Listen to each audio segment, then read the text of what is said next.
Hi class, in this video we're going to go over the operation master roles.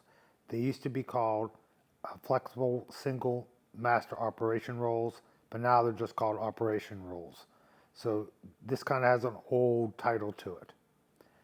Now we have a total of 5 different operation master roles: a schema master and a domain naming master. We're only going to have one per forest for each of these. Then we have a RID master, a PDC emulator, an infrastructure master, and we're going to have one per domain of these 3. So in our case, we're going to have 9 roles here because we have 3 domains: contoso.com, child.contoso.com, and adatum.com. Each one of those domains will have these 3, so that'll be a total of 9. Then we'll have one schema master and one domain naming master. So we'll have a total of 11 roles in our forest. Now, when I promote my first domain controller in contoso.com, it's automatically the schema master, the domain naming master, the RID master role for the domain, the PDC emulator for the Contoso domain, and the infrastructure master for the Contoso domain.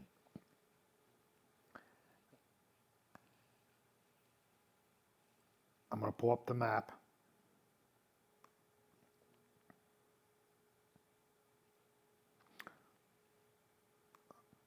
So by default, when I created this first domain controller for contoso.com, it was the schema master, the domain naming master for the forest, and it was the RID, the PDC, and the infrastructure master for the Contoso domain.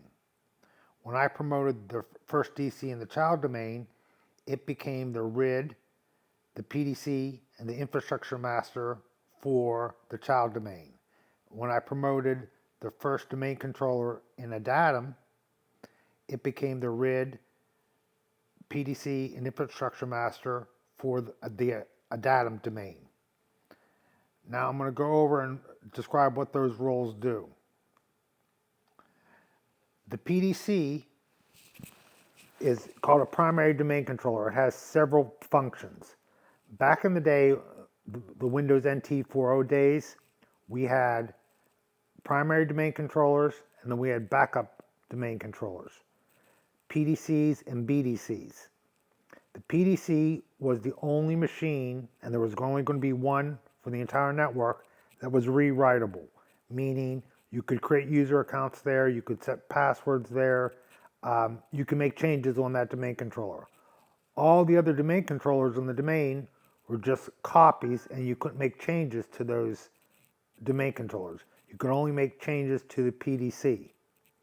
So if you still have old Windows NT4 domain controllers in your network, they're most likely going to be BDCs, backup domain controllers.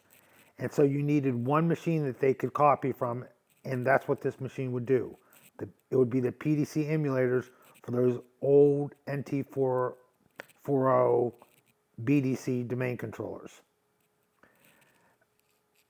But it has 2 other functions. Only one is listed here. I'm not sure why Microsoft's website only lists one of its functions, not the other 2. The first being the PDC for old NT4.0 domain controllers. The second being the place where you process all password changes. When you do something on your domain, like you create a linked object or you set a security permission or things like that, normal replication will kick in and allow that to replicate to the other domain controllers in due time. But when we change a password, we need that to be updated immediately. So every time you make a change to a password, you actually talk to the PDC, and it would make the change to the password, and then at that point immediately replicate that change. Not wait for the normal domain replication cycle. Passwords are replicated immediately when you make a change. So all passwords have to be changed on the PDC. Also, every domain has a time clock. there's something called a man-in-the-middle attack. If a packet is taken off the network, altered, then put back on the network, it's going to take some time. And so they kind of fight man-in-the-middle attacks by timing the packets. If a packet takes more than 5 minutes to arrive to the destination in a Microsoft domain, it doesn't trust that packet. So we have something called time drift or time creep. Basically, every computer has a little cylinder inside of it, and inside of that cylinder is a crystal. And they grow those crystals, and then they run voltage through that crystal when it vibrates. When it vibrates, it's kind of like the mechanism that keeps time for the machine. It's like the rower in front of a row team on a boat, where he sits there and says, row, row, row. That's what that crystal does. But when they grow these crystals, they're not all grown identically. So over time, your computer will get out of sync with the rest of the network. If you get out of sync more than 5 minutes, at that point, your packets won't be trusted and you won't be able to sign in or do anything else on that computer, at least in regards to connecting to other computers. So what we do is we have one machine on our network called our NTP server, Network Time Protocol Server. And that machine will synchronize against public time servers on the internet. And eventually, everything is synchronized to a US Navy clock. What the PDC does is it serves as that NTP for every domain. So every time you create a new domain on that first domain controller, that machine becomes the time clock for the rest of that domain. And then it will synchronize against a time clock on the internet. So for this, PDC emulator has three purposes. It is the PDC emulator for those old NT4 backup domain controllers. It's also the domain controller that will process all password updates and replicate those immediately. And it also serves as your time clock for that domain. This machine needs to be highly available. It needs to be in a centralized location with a fast link. If clients can't connect to this machine, they won't be able to synchronize their time. They won't be able to update their password. So this is an important thing, and it needs to be set on a domain controller that has a good, reliable connection, high bandwidth, and easily accessible. It needs to be highly available. The next operation master role, and again, this is a domain master role. Every domain will have their own PDC emulator. The next domain master role is our RID master role, or relative ID master role. And basically, it's in charge of generating the relative IDs for all objects for that domain. And what happens is when domain controllers boot up, they'll connect to the RID master role, grab a block of relative IDs, and store them. Every time someone creates a new object on any domain controller, it will take a RID from the pool of RIDs that it has cached and pass out that relative ID. And when it exhausts all the RIDs that it had cached, it will contact the RID master role again and get another block of relative IDs to keep cached for any future objects that it might create, that someone might create on that domain controller.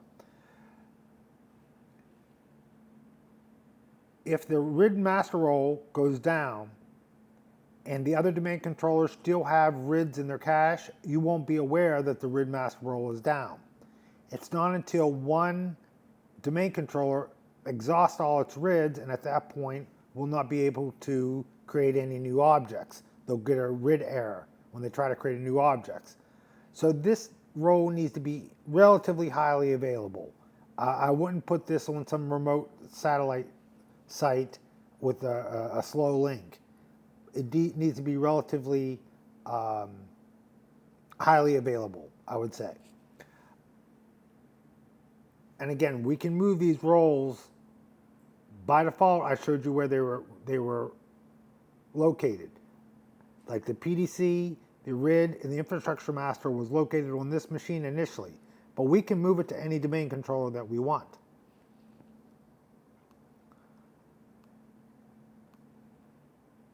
I hate this keyboard. Okay. The next is the infrastructure master role. It's going to maintain a list of all the security principles from other domains. And that's going to come be important later on. It's not necessarily used to search, but it's kind of just to be able to, I don't want to say search, but locate what user accounts are in what groups in other domains. And I'm going to talk about it now. I'm going to go to here. The global catalog contains a partial replica of every name context in the directory. Basically, in the entire forest, it knows about every object. And it also knows about the most frequently used attributes for those objects. So basically, if a computer attribute would have a computer name, a location field, all the attributes that a computer objects have. And a user attribute would have a first name, a last name, a mailing address. Those are all attributes. So this global catalog is used to search for for an object within the entire domain. And what it's going to return is the distinguished name. When you look at a distinguished name for an object, it tells you the path it is in that Active Directory for us. And I'm going to pull up a distinguished name. So I'm going to go in and sign into my DC1.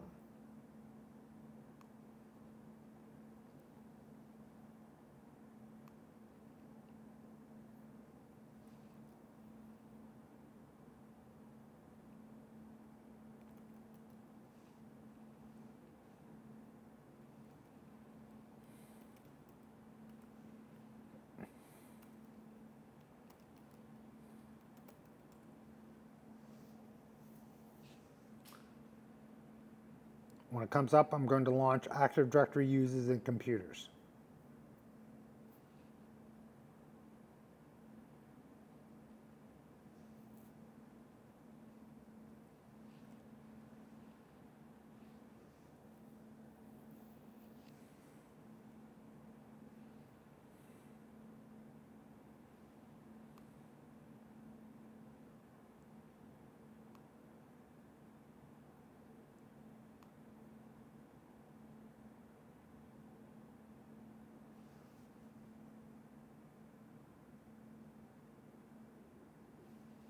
Okay, we have the administrator object that's in the user container that's in the contoso.com domain. So I'm going to click on View, Advanced Features, so I can see all the tabs when I look at these objects. So if I right-click this object and go to Properties, I see a lot more tabs. So if I go over to this Object tab, and that is not what I want to do, I've got to find it, sorry guys. Attribute Editor. So I'm going down to the Attribute Editor, and I'm going to scroll down until I find this distinguished name. Right here. Here's the distinguished name. It contains the full path of that object. So if someone needs to find an object and they search for the through the global catalog, it will return the distinguished name, so you'll know the exact location of where that object is at. This object, the common name for it is administrator. It's in a container called user. CN stands for common name, and it's in a domain called Contoso in a domain called com. So let's look at a domain controller.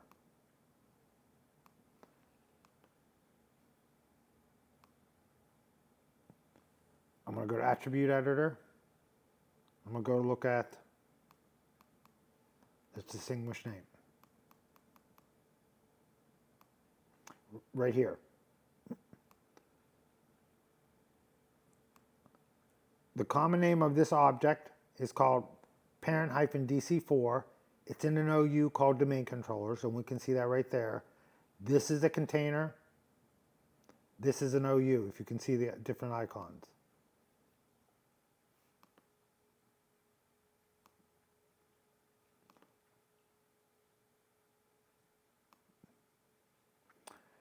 So the common name is parent-DC4. It's inside of an OU called domain controllers, which is inside of a domain called contoso.com.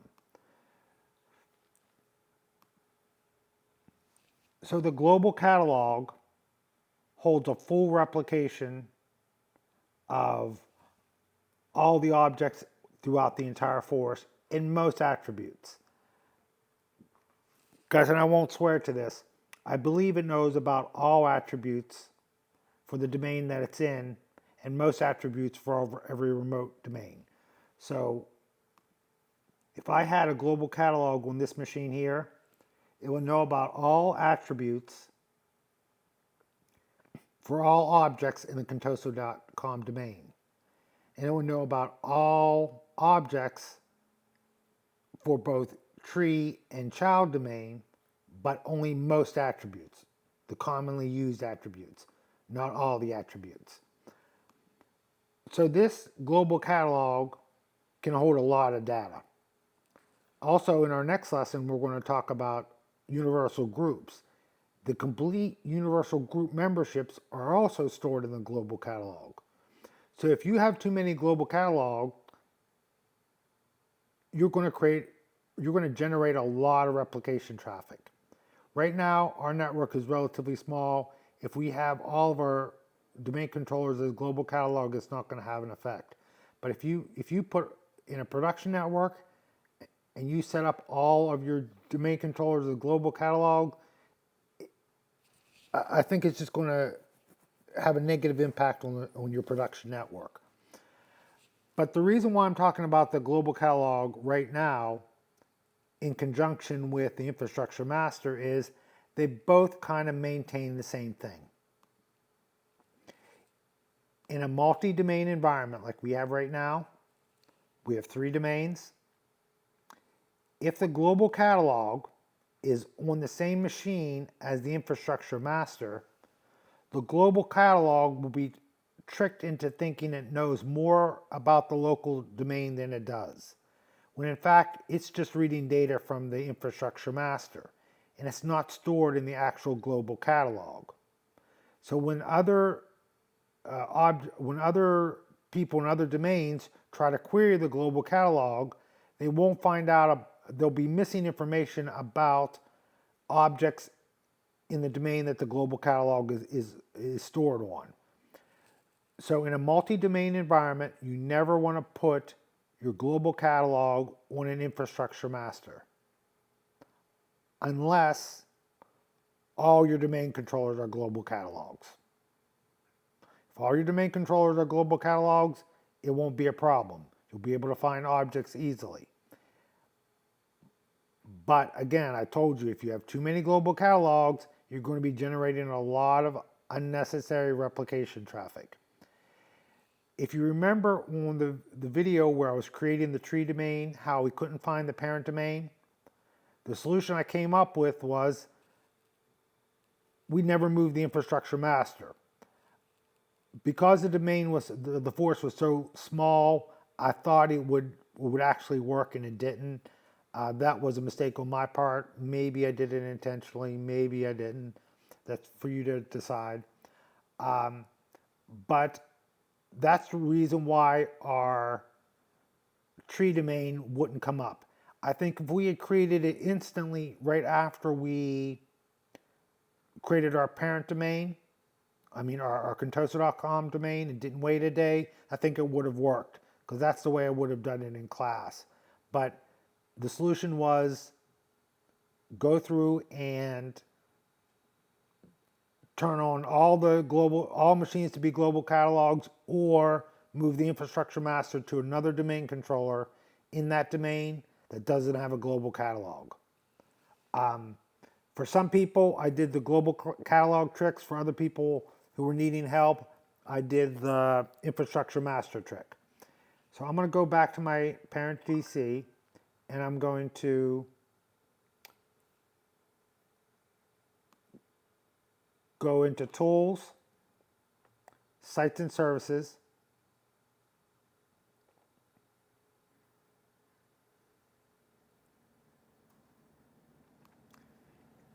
If I go down to each site, then highlight the NTDS settings and go to Properties, it'll show me who's a global catalog right there. Also, if I highlight the servers, it'll tell me who the global catalog is there. In my network, I only have one global catalog per site. So I'm going to go back. So if you want to make something a global catalog, check it right there. When you uncheck it to make something not a global catalog, you got to be very careful and not remove your last global catalog. So if I wanted to move my global catalog, what I would do is check the new machine that's going to be the global catalog, give it like a day so it can replicate everything from the current global catalog, then come back and remove it from the first one. So you need to be very careful with this global catalog. It's just this little checkbox, but you don't realize how much you can screw up your domain by checking this checkbox. Guys, also while I'm here, I want to go into this object tab. You see this update sequence number? This is where we know what version of the Active Directory database that they have. So basically, this had, the previous version number was 37099, 44, and it got an update 37303. And if you go to each domain controller and highlight NTDS settings and go to properties, you can see which DCs are out of sync. And so right now, DC4 and DC3 are out of sync. It appears as if DC3 doesn't have the latest data. Right now, if I highlight this, I can see DC4 is going to get updates from DC3. And DC3 is going to get updates from DC1 and 4. So there's a lot of stuff buried in this Active Directory sites and services that you need to just kind of look over. A lot of people configure this utility. Once your network is running smoothly, you never have to go into this utility again. If you're running into problems, you can highlight a connection and try to force replication. I'm getting an error. The reason I'm getting an error is, look, there's a time or date difference between the client and server. So for some reason, one of these machines hasn't talked to the PDC emulator to update its time. It's probably related to my machines hibernating. So I really need to reboot all my machines, and I'll do that in a little bit. I'm not going to do it while I'm recording. So the rule of thumb is, in a multi-domain environment, meaning you have more than one domain, you never want to put your infrastructure master and the global catalog on the same machine. By default, when I promoted DC1, it was the schema master and the domain naming master for the forest, the RID, the PDC, and the infrastructure master for the Contoso domain, and also our first global catalog. So what I had you do in the previous video is, once you have DC2 up and running, I had you move the infrastructure master off DC1 onto DC2. And DC2 is just the infrastructure master. It's not a global catalog. So we won't have any conflicts. The global catalog, if it's missing any information, it'll be aware that it's missing any information. And at that point, retrieve the information that it needs and add it part of that, the term that they use is partition or naming context, Contoso.com. So those are the three domain roles that each domain has. A PDC emulator, your network clock, your password synchronizer, and your PDC emulator for those old NT40 domains. The RID master role passes out blocks of RID to all the domain controllers. They keep them cached, and every time they make a new object, they take one of the relative IDs from their cache and assign it to that object. The infrastructure master maintains a security list of all the it maintains a list of all the security principles from all the other domains. The global catalog knows about all objects in all domains and most attributes for all objects in all the remote domains, but it knows about all attributes for the domain that it's on. So if I put my global catalog for this site on DC2, at that point, it's on a domain controller that's part of Contoso.com. So it will know about all objects for Contoso.com, all the attributes for those objects. It will know about all objects for child.contoso.com and all the common attributes for those objects in child.contoso.com. It will also know about all objects for datum.com and most common attributes for datum.com. Okay, the last two roles are the schema master role and the domain naming master role. So the schema is a definition of all objects. If I talk about a definition of a book, I'm going to define a book as having a front cover, a back cover, a title, chapters, a table of index, letters, words. It's going to have some sort of binding to hold all the pages together. It's going to have actual pages. I'm not describing one particular book. I'm just describing what a book is. And that's what the schema does. When you look in the schema, it will have a user object. And it will define what a user object is, saying this user object will have a first name field, a middle name field, a last name field, an address field, a phone number field, a manager field, a location field. It's going to define what attributes are in each type of object. If you have a link object, it will define the attributes for a link object. And what I'm referring to as a link object is don't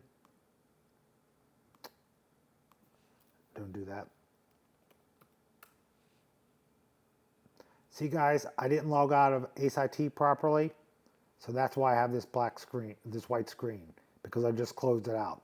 Always log out of ACE-IT. If you get that white screen, just go to the incognito tab and sign in there.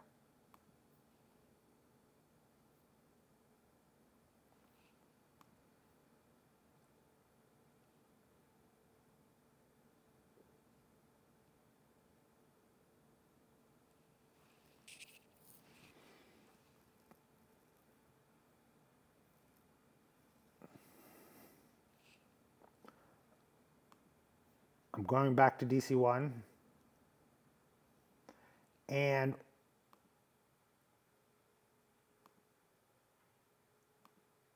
this is a link object. So the schema is going to define what attributes a link object has. It's going to have a type attribute. It's going to have a description attribute. It's going to have a cost attribute. It's going to have a replication interval attribute. You know, it will define what's in a group policy object. So that's what a schema does. The thing about a schema is it's a one-way change. If you make a change to your schema, you can't undo it. So they make it very difficult to make changes to your schema, and I'll show you when we play around with our schema. A lot of people never make changes to their schema. And if they do, it's extremely rare. So this operation master role can be in some satellite DC that doesn't have a highly reliable link, because again, you're not going to be accessing it very much. If you're not changing the schema, you don't need to access this operation master. And again, that's a forest-wide role. There's only one schema operation master in the entire forest. And I'm going to go back to my DC. And I want to point out something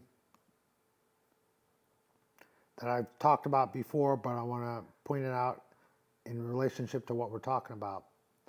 I'm going to get rid of advanced features. So if I go into users, I have a schema admin. Only users that are part of this group can make changes to the schema.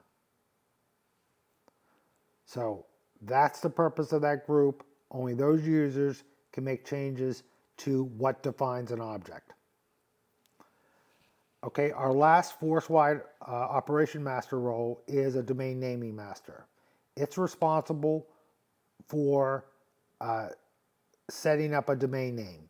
So when you create a new domain and you want to make sure that domain is available, if that name is available and you can use it, and it sets up the partitions for that domain, then that's where this machine comes into play. If you're not creating any new domains and this machine goes down, you won't notice it.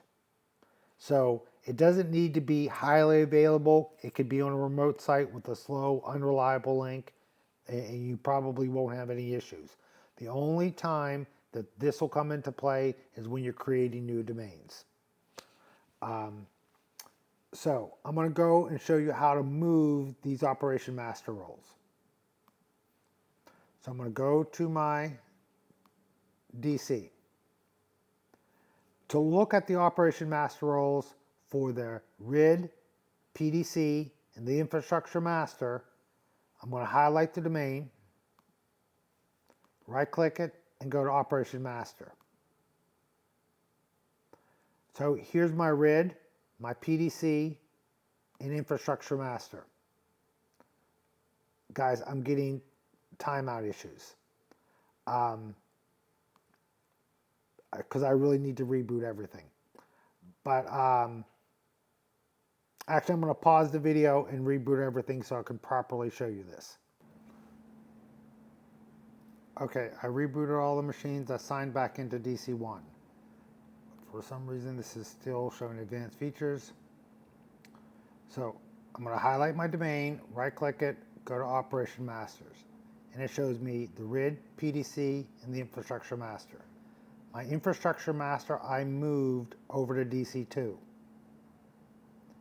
Now the RID and the PDC and the Infrastructure Master need to be highly available. So you need to make sure they're in a central location with a fast link that's highly available. So if you want to move a role, let's just say I want to move the PDC over to DC2. I have to connect to DC2 to move it.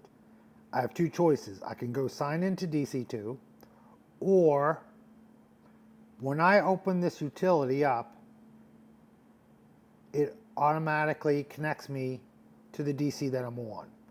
I can right-click here and change the domain controllers and connect to another DC.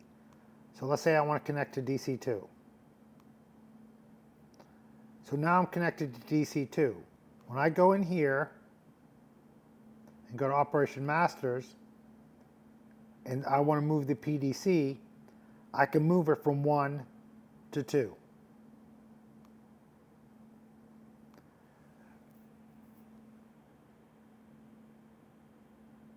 I'm going to continue the transfer. I got to give it a little bit of time. It actually moved it. You don't want to put all the Operation Master roles on one machine. If that machine crashes and unrecoverable because you didn't do a backup and you don't want to lose your job and have people point and laugh at you as you leave because you didn't do a backup, move all the master roles to a bunch of different servers. Just keep in mind that the RID, the PDC, and the infrastructure master needs to be in relatively highly available domain controllers. And again, we want to make sure that our infrastructure master, which is on 2 right now, isn't on the same box as our global catalog. And you want to do 1 or 2 global catalogs per site. If it's a very busy site, you might want to make 2 global catalogs. And again, just make sure that infrastructure master isn't on a global catalog. Now, I can't move the infrastructure master for Contoso.com onto a DC and a Datum.com. I can only move it to other domain controllers within the same domain. So that's something to keep in mind. So that's how you move those 3 operation masters. And I could go through and do the same thing for the child domain if I had multiple domain controllers, which I don't, and the Datum domain. I can move those master roles. Generally, if I have a domain, I want at least 2 domain controllers per domain. Just to keep the lab simple, I only have 1. But in reality, I would want 2, and I would want to move those roles around so they were not all on one server. The next role I'm going to show you how to move is the domain naming master. So I'm going to go to Tools. I'm going to go to Active Directory, Domains, and Trust.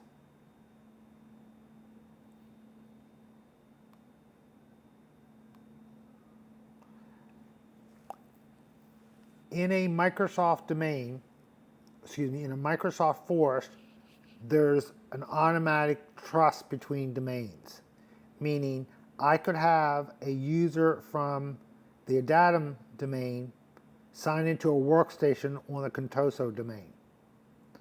So right now, if there's a child-parent relationship, like child.contoso.com will trust Contoso.com because it's a parent-child relationship. And Contoso.com will trust child.contoso.com. If child trusts the parent, so if the child domain trusts Contoso.com and Contoso.com trusts tree, the tree domain, Datum.com, then child will trust the Datum. That's called a 2-way transitive trust. So if a parent domain has several child domains, all at the same level, then each child domain will trust the parent, and each child domain will trust the other child as well, because if you trust the parent and the parent trusts the other child, you'll trust that child as well. It's called a 2-way transitive trust. 2-way meaning that the parent domain trusts the child domain and the child domain trusts the parent domain. Transitive meaning that the trust travels. If the parent trusts one child, then the parent trusts the other child, each child will trust each other because that trust will travel through the parent domain. You handle that trust relationship in this utility, Active Directory, Domains, and Trust. Most of the time when you're going into this utility, you're not trusting domains within the same forest. You're trying to have one domain in one forest trust another domain. Say you in a different forest altogether. Say your company bought another company. Then you'd want to set up a trust relationship between those two forests or between domains within the forest until you merge everything into one forest. Or you might keep it forever in two different forests. MSN.com versus Contoso.com. That's two forests. There might be a trust relationship between those two forests. And this is where you would configure it. But it's also where you configure the domain naming master roles, and that's why I came into this utility. In the other utility, you highlighted the domain and right-clicked to manage the operation master. In this case, you highlight the parent object to configure the operation master role. So right now, it automatically connected me to DC1 because that's the DC I'm on. But if you want to move it to DC2 or DC3, you will have to connect to that domain controller. This is a forest-wide role, the domain naming master. So I could put it on any DC that I wanted. I could connect to a datum, DC6, then move that role over to DC6.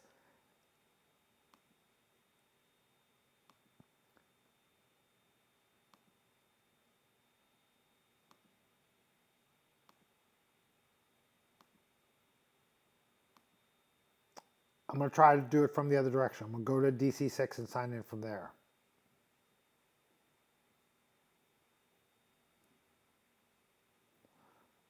One thing I wanted to point out before I do.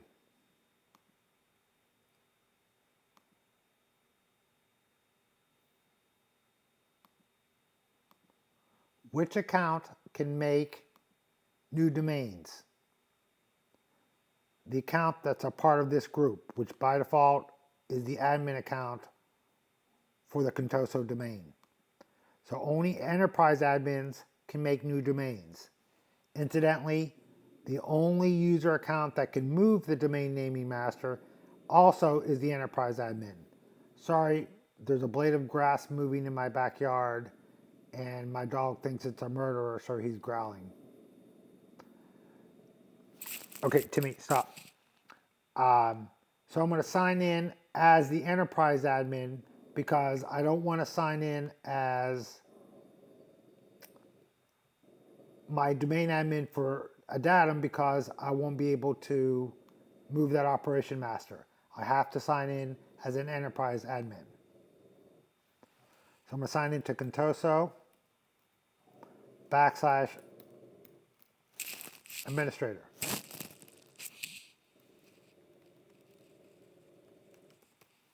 Move. Give me 1 second. There's actually someone in my backyard.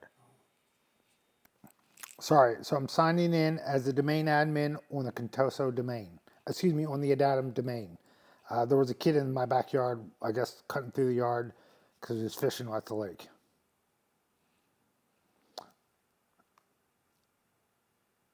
So I'm going to go into Active Directory Domains and Trust.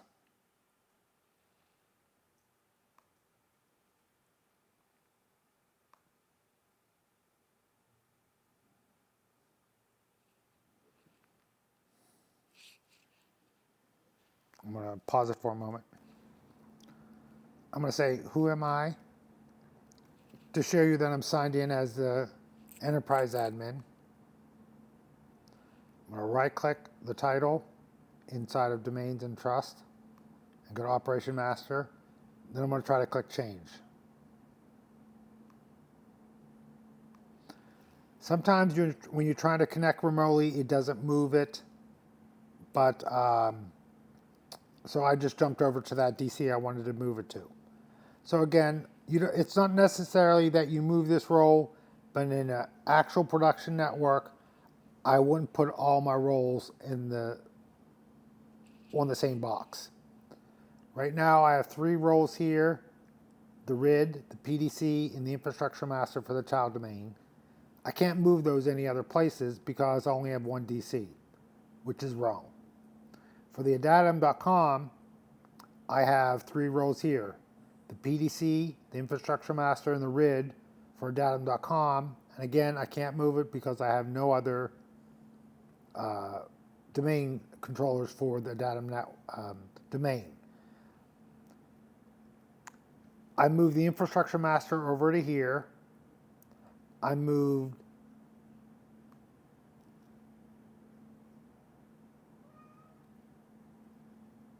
where did I move the RIB? The PDC.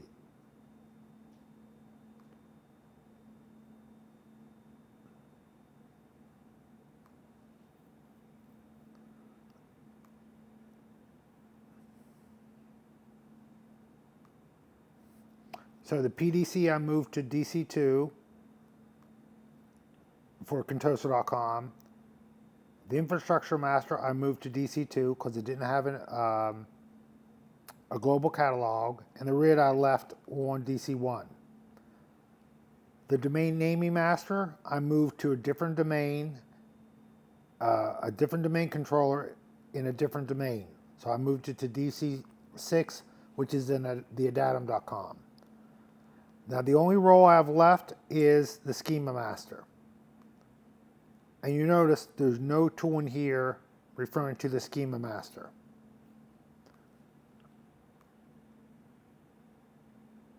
If I run mmc.exe,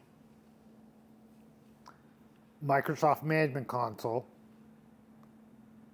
I can create my own console with all the utilities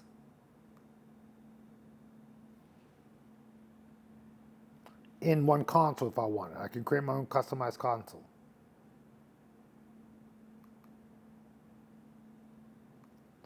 I've had this problem before. I don't know why. I'm going to open up a command prompt and type mmc.exe. So I have this MMC, and I can add Snapins.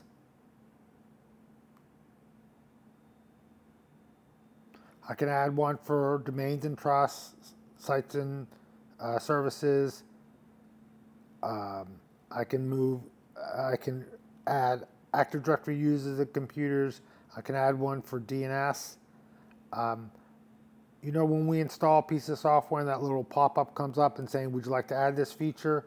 These are the features that it's adding, plus some PowerShell commands. But in this utility, I don't see anything for schema because it's hidden. So before you can do anything with the schema, you have to run this command, serve, I think it's 32. I might have that backwards. I'll check in a moment. schmmgmt.dll. Okay, sorry, I always put this backwards. Red server 32 schema management DLL. SCHM schema management mgmt.dll. You need to memorize it. Everyone, if you're doing a Microsoft test, I have it here, and you have to register that DLL every time you want to deal with the schema. If you reboot this machine, it will no longer be in memory, and at that point, you have to rerun the command to mess with the schema. So basically, a DLL is a dynamic link library, and it loads that into memory. So once I have this and I hit enter, it loaded that into memory. So once it's loaded into memory and I go back into MMC,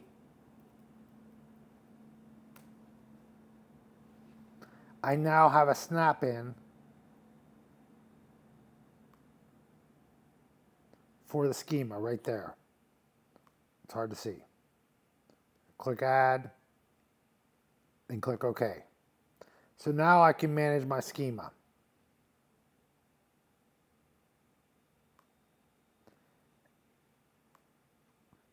right now, I don't care which DC I'm on. If I did this on DC 6, DC 5, DC 2, it doesn't matter. It's always going to connect to the machine that's holding your schema master. In this case, DC 1 is holding my schema master. So if I connect to another machine, it's going to give me a warning saying, are you sure? Because that machine isn't your schema master. If you want to move it, that's what you have to do. You have to connect to another machine, and then, just like the others, go here and move the role. I'm not going to bother moving this, but I just want to kind of show you how to do it. But if you did want to move it, let's say I wanted to move it to DC5, I would connect to DC5, and again, this is a forest-wide role, so it can be moved to any DC within your forest. It doesn't have to be Contoso. It's giving me the warning saying, wait a second, that machine isn't your schema master. Look, even though Microsoft officially changed the name, they forgot to change it here. So I'm connected to DC5, which is not my schema master. Again, guys, I need to be signed in as the schema admin to make this change. I can go to Operation Master. I'm going to move it from 1 to 5. This doesn't need to be highly available unless you're making changes to your schema. Guys, and there's 2 instances where I've made changes to the schema in the past. When I created an Exchange server or integrated an Exchange server into the network, I needed to add an email field to most of my objects. Like the printers needed email fields, the users needed email fields. So that was a change I needed to make to the schema. Now I didn't manually make those changes. The install disk had a little utility that would make all the changes for me. So I just ran this little program, and when I did so, it made the changes to the schema.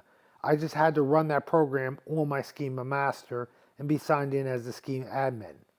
The other scenario was when we set up SCCM servers. You need to make a change to your schema, and in that case, again, you had to use a little utility. You had to be signed in to your schema master as your schema admin to make that change.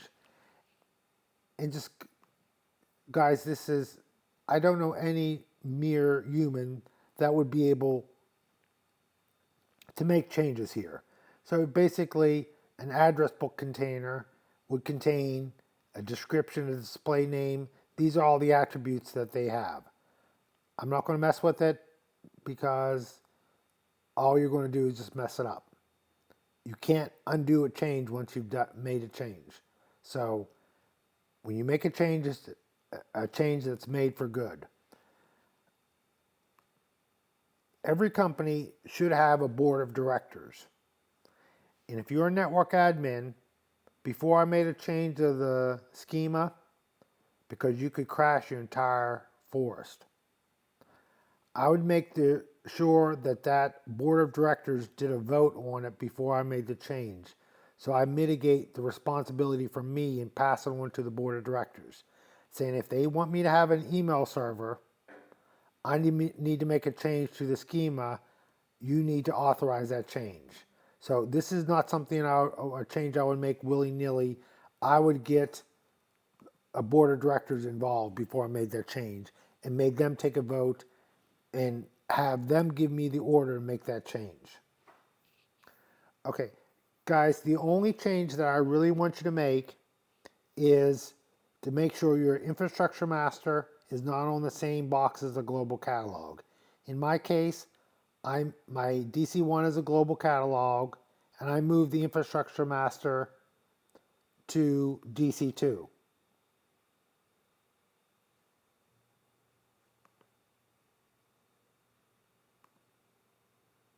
So the infrastructure master is on DC2. If you want to make your life easy for the rest of this lab, what you could do is go into Tools, Sites and Services, Go to each DC, highlight NTDS settings, go to properties, and make all of your machines global catalogs. In this particular case, we don't have a lot of replication data, but it will make things go a little bit smoother if there's a global catalog with each machine. So if you're having trouble promoting a machine to a domain controller and you know you didn't have any typo in your DNS settings, make every machine a global catalog. I'm not going to mark you off. I understand that we're using this ACE IT and it's a little finicky.